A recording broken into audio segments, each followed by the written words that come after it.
एक आदम नाम का फकीर था। वह नगर के बादशाह की बेटी से निकाह करने की ठान लेता है। सैनिकों ने उसे बताया कि अगर उसे बादशाह की बेटी से निकाह करना है तो तुम्हें ढेर सारे हीरे मोती लाने पड़ेंगे और मोती समुद्र में पाए जाते हैं।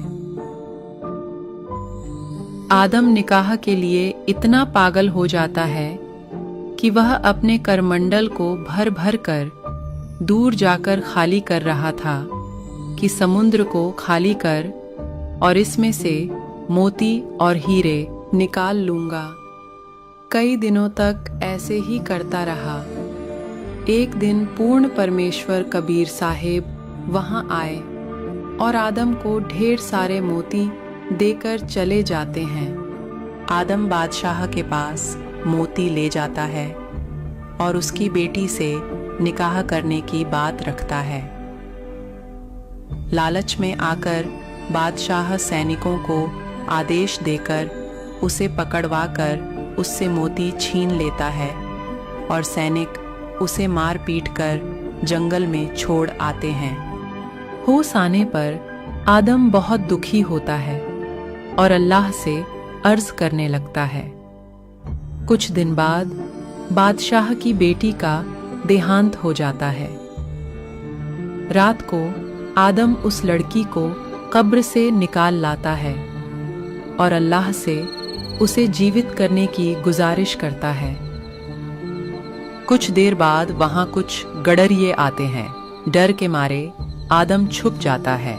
उन्होंने देखा कि एक लड़की की लाश पड़ी है। उनमें एक वैद्य था जिसने देखा कि यह बेहोश ही है, अपनी औषधि से इसे जीवित किया जा सकता है। उसने औषधि लड़की के मुख में डालकर एक नस से जहरीला रक्त निकाल दिया। कुछ देर बाद ही लड़की को होश आ गया, लेकिन उसे कुछ याद नहीं था। आदम बाहर आता है और सब सच्चाई बता देता है। लड़की ने अपनी जीवन रक्षा जान आदम से निकाह करने पर राजी हो जाती है और आदम के साथ उसकी पत्नी के रूप में रहने लग जाती है।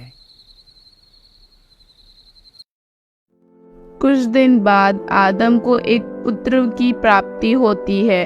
वह बच्चा बहुत सुंदर होता है। आदम रोज उसे नगर में एक मौलवी की पाठशाला में छोड़कर आता है और शाम को वापस लाता है।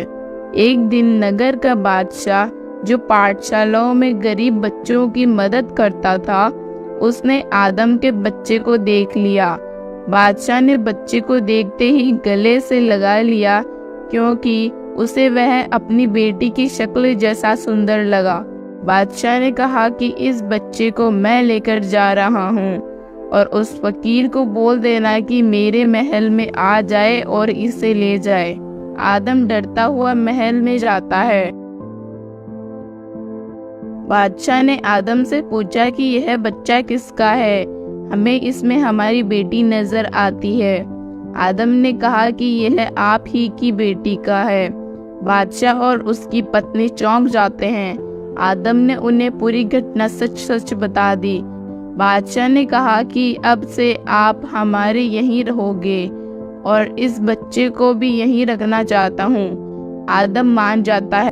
बादशाह और उसकी पत्नी अपनी बेटी को लेने उसकी कुटिया में जाते हैं। आदम कुटिया में आकर अपनी पत्नी से कहता है कि वह अब यहाँ नहीं रहना चाहता है और वह अपने माँ बाप के साथ महल में ही चली जाए। आदम उस कुटिया को छोड़कर जंगल में चला जाता है और वापस नहीं आता। बादशाह अपनी बेटी और उसके बच्चे को अपने साथ महल में रखने लग जाता है। समय आने पर वह बालक जवान होता है और इकलौता होने के कारण बलख शहर का बादशाह नियुक्त किया जाता है, जिसका नाम इब्राहिम इब्न बादशाह सुल्तान अधम रखा जाता है। अधम सुल्तान ने पूरी दुनिया जीत रखी थी। बादशाह के पास लाखों की संख्या में हाथी और घोड़े थे तथा 16,000 रानियां थीं। ये 2D एनिमेशन संत रामपाल जी महाराज के सत्संग प्रवचनों का अंश मात्र है।